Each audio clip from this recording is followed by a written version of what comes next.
Olombe ku Zimbabwe, olombe ku America, olombe ku Angola. Shase ndebo lya kwa minister Zambia tio wali yakuna nikani waimi wali ya Zimbabwe sindebo lya kwa minister wali filo kunyenga. No. Olombe ku Zimbabwe, olombe ku America, olombe ku Angola. Shase ndebo lya kwa minister Zambia tio wali yakuna nikani waimi wali ya Zimbabwe sindebo lya kwa minister wali filo kunyenga. No. Ya Zambo tiyo fiat kambira masipiri. Nakazishita kwa no mama supporta bana. Kama sasa supporta na Tuzambo yo, tuzambo. Madama mkaona kapostinga ntanama notu mkaziyo papa. Pasa kwa niso supporta bana. Sasa supporta bana wake. Muona ruonsa danda ula. Pero ziyo fia ndalama zake nzifuna na hapa mwanje. Ziyo fia ene mkanona nkebodi yapo ndalama za Juni. Na kupapa tani sosi mafuna vonuza vanyo wina ngunza mukapa ula mbezi ya uku. You feel me? They tried all sort of torture. All sort of torture. When I say all sort of torture, it's bad. Some other things I don't want even to remember them.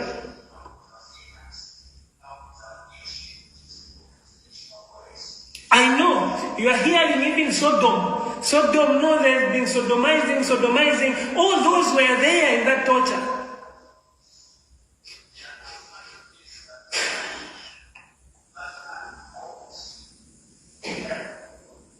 That's why I even went for operation for things which I never, for the diseases which I never even acquired. And I thank God. The people like Mama Edith Nawami, they stood. Honorable Munia stood. Changala stood. Maomba stood without fear to demand of my release. All those days I disappears, it was a hell. If the hell is like that, I don't know, but I will repent. Ron constituency, you had approved 14 projects, implemented 0, work in progress 0, outstanding 14. What do you attribute this, if I can say, poor performance, where you have the money, you have you fail to implement any of the projects for the entire year 2023? What would be your explanation? Thank you, Chair. I wish to reiterate that we have no qualms with the observations of the auditors. What is depicted in their report is the position as at the close of 2023. Indeed, Chair, we had no works in progress for both constituencies. And I will preface my response by way of indicating. Before you go to that, I wanted a confirmation which you have made, that indeed true, that the entire year 2023, Luansha failed the people of Luansha to manage CDF in respect of community projects. People have been hearing about CDF given to you by the government, very generous, to say, can you give the people of Ron and Luansha? Then the management team completely fails the entire year to implement one, not even work in progress, 0.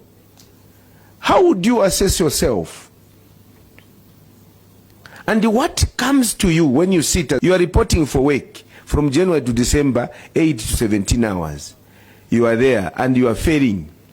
What actions have you, or sanctions, have you meted on any of the erring officers? Because I believe that monies were being sent in piecemeal, quarterly, same in all the constituencies. And some endeavored to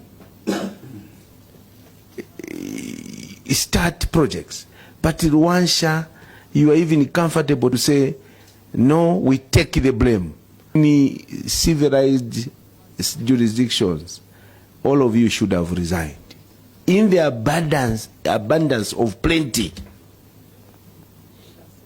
all things being equal, then you do zero.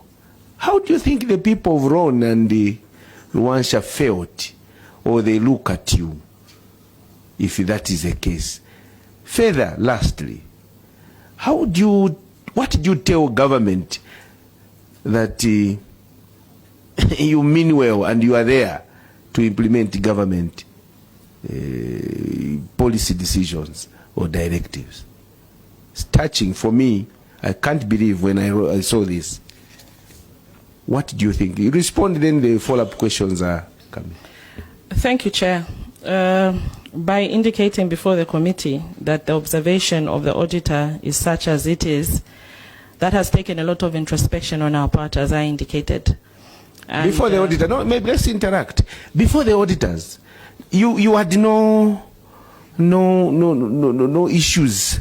You didn't see it until in May when the auditors came. That's when you're saying that's when you realized. That's what you're telling the people of Rwanda and Zambia in general? No, Chair. If I may be allowed. As logistics were being put in place and arrangements were being made, as you know, for a prisoner to leave the country and go and be in hospital there, Mr. Mwamba needs to be guarded 24/7. And therefore, there must be prison warders that will have to travel with Mr. Mwamba to ensure that they remain guard 24/7 around him. As those arrangements were being made, the authorities in South Africa contacted government here and stated that owing to the status of one being a prisoner, a convict, they said they would get back to us and tell us when to allow Mr. Mwamba to travel or when they will allow Mr. Mwamba to enter their country. We are still waiting, and the family is aware, because some of these arrangements were also being made by the family, and they are aware that the authorities in South Africa have said to us and the family to hold on. They will tell us when they can allow for Mr. GBM to be taken to South Africa. So this whole talk of trying to suggest that he's been blocked, people are being vindictive, the president does not want Mr. Mwamba to be taken out, he wants him to suffer here, it has nothing to do with the president. This government has said, we have no issues, he can go, provided he meets the conditions. Condition which one is that he's guarded 24/7 because he's a prison. Condition which his family and himself have said, we have no problem, we oblige. So now we are only at a point when we are waiting for the authorities in South Africa to give us a green light or go ahead to allow for Mr. Mwamba to be taken to South Africa. So there is nobody who is blocking Mr. GBM from being evacuated for medical purposes. However, government has ensured that the best medical care is being given to him. That is why he's been attended at Mainasoko Military Hospital, to ensure that the best care is given to him. So it is wrong to insinuate and suggest that Mr. Mwamba is being punished and that Mr. Mwamba is not liked by the president. There is no issue to do with liking and not liking here. It's simply the law being followed. Lastly and thirdly, I also want to inform the nation that former president and 6th Republican president, Dr. Edgar Lungu, is doing well. He also is in South Africa for treatment. He called me a couple of days ago. He was checking on me to check on my health, and we had a chat. And even during that conversation, President Lungu informed me that he was done with his chemotherapy and that he was now just going for review so that then the doctors can determine what the next step is.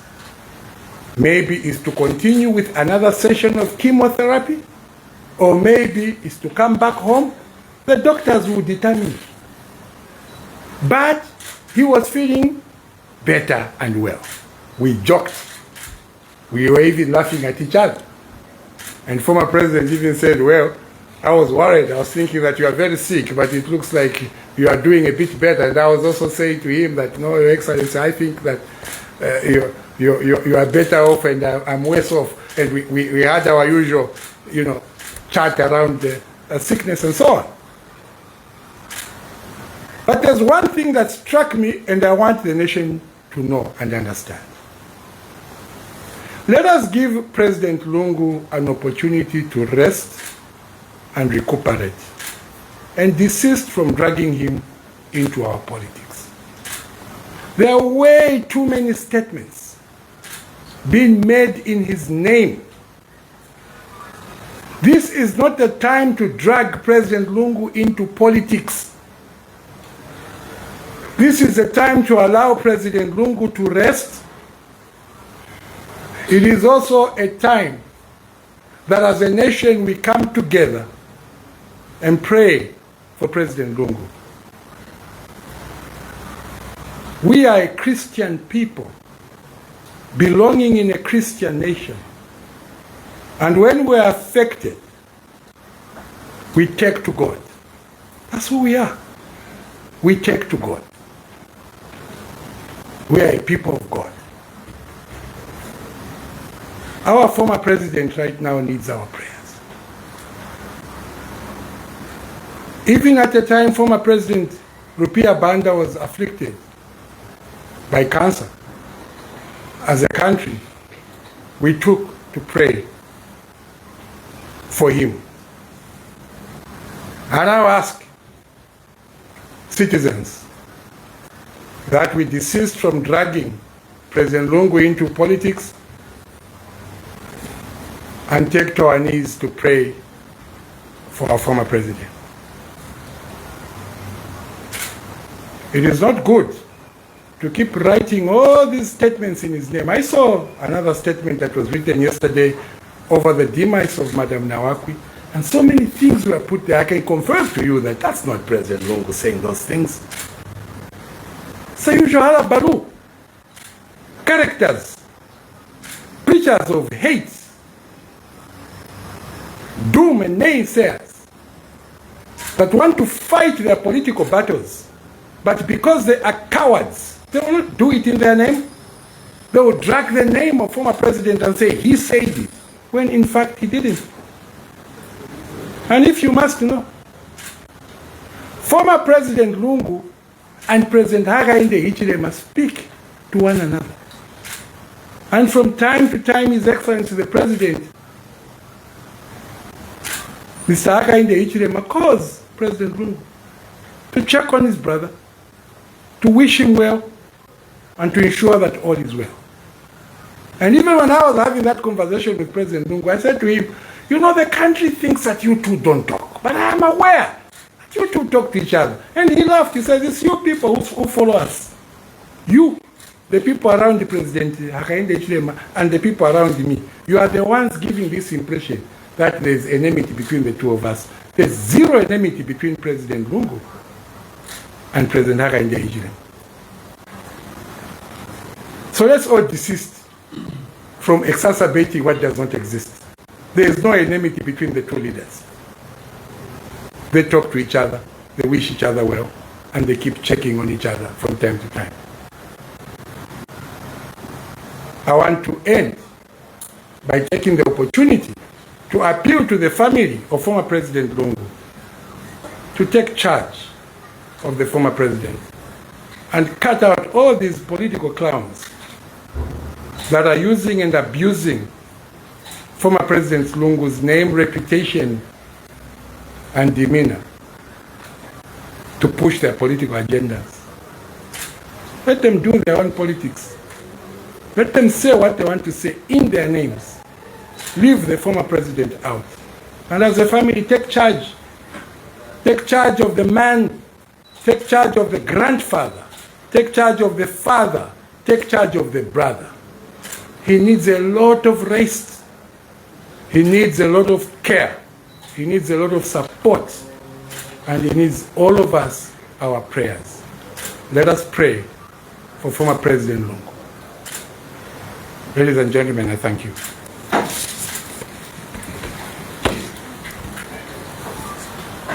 Unless you have questions? Yes? Yes, Alfonso is my name.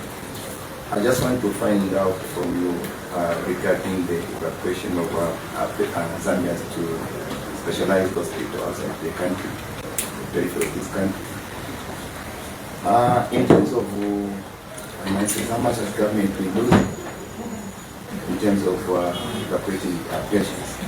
Well, it's a substantial amount. I don't have the figure on my fingertips right now to say it. But I will tell you this. Firstly, I disagree with you that government has been losing resources by sending its citizens for specialized treatment. But I will rephrase your statement and say government has been using, not losing, using resources to do that. Whose money? Taxpayers. Who's been evacuated? Taxpayers. That's usage, not wastage. Yes, sir. Yes, thank you, PS. My question also is similar to you, but you mentioned to say SA as you're waiting for SA to give you leeway to evacuate GBM. I understand you also mentioned to say you've got some agreements with other countries like Tanzania. Have you also taken time or looking at the possibility of taking him to another country instead, since SA is still trying to decide if you can go there or not?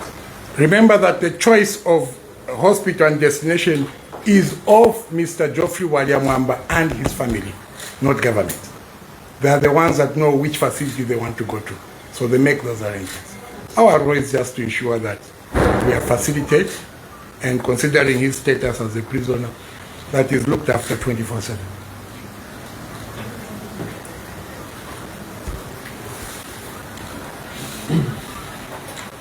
Okay, we can call it quits. Thank you very much. We'll see you next time.